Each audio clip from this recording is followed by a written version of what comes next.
Dans les dernières années d'un empire ottoman vieillissant, la terre entre Méditerranée et Jourdain n'était qu'une province lointaine. Une mosaïque de cultures y vivait au quotidien. Arabes musulmans, chrétiens et petites communautés juives coexistaient. Le pouvoir turc administrait, souvent avec distance. La vie suivait surtout les traditions et les calendriers religieux. Ni paradis ni enfer, simplement la vie qui passe. Génération après génération. Puis, deux idées puissantes commencèrent à germer. Côte, arabophone, une identité palestinienne s'affirme à la fin du XIXe siècle. Des journaux et intellectuels portent cette conscience nouvelle. La chute ottomane et les idées venues d'Europe catalysent ce réveil. Loin de là, en Europe, un autre nationalisme s'organise chez les Juifs. Pogroms et persécutions nourrissent un sentiment d'urgence. En 1896, Herzl propose un État juif souverain. Le sionisme devient un mouvement politique structure. Des pionniers émigrent vers la Palestine ottomane.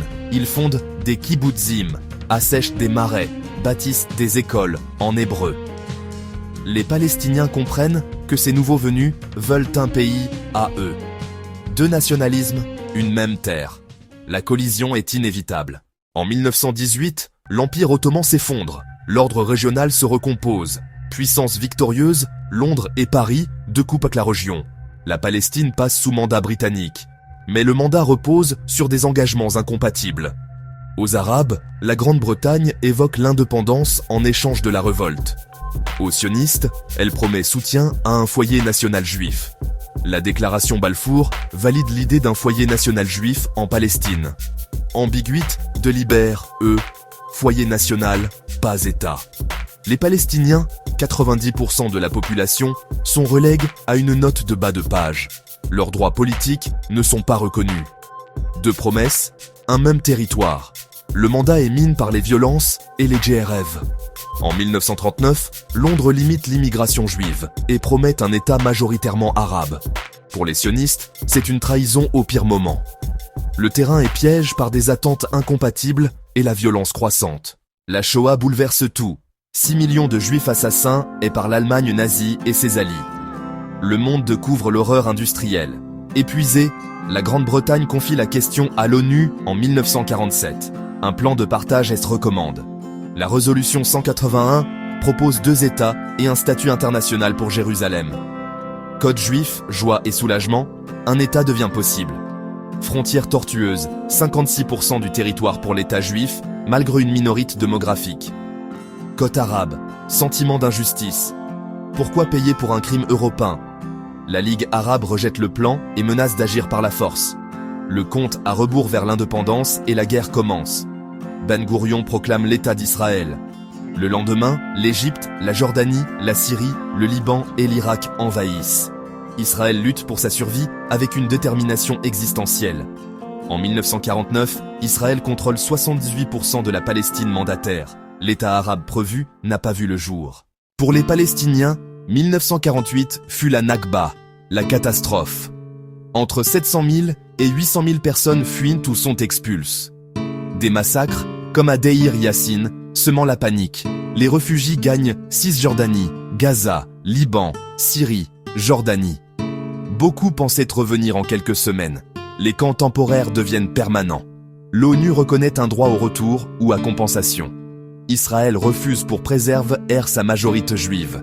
Gaza est administré par l'Égypte, la Cisjordanie annexe et par la Jordanie. Des millions de descendants vivent encore ce déracinement.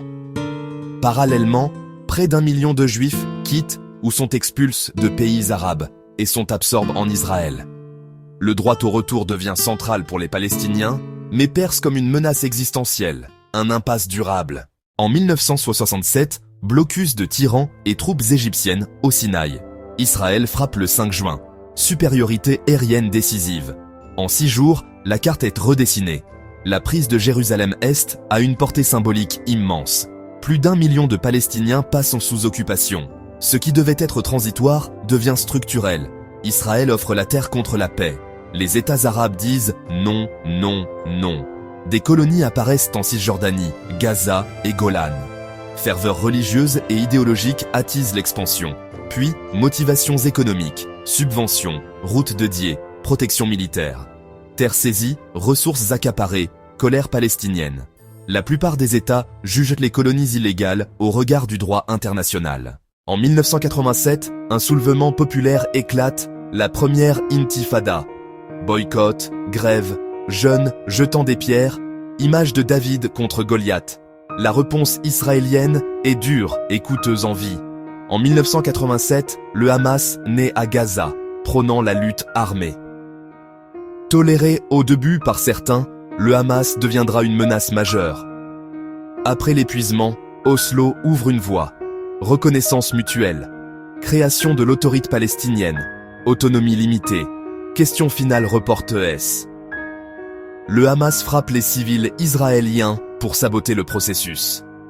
La droite israélienne s'y oppose farouchement. En 1995, Rabin est assassine. Oslo chancelle.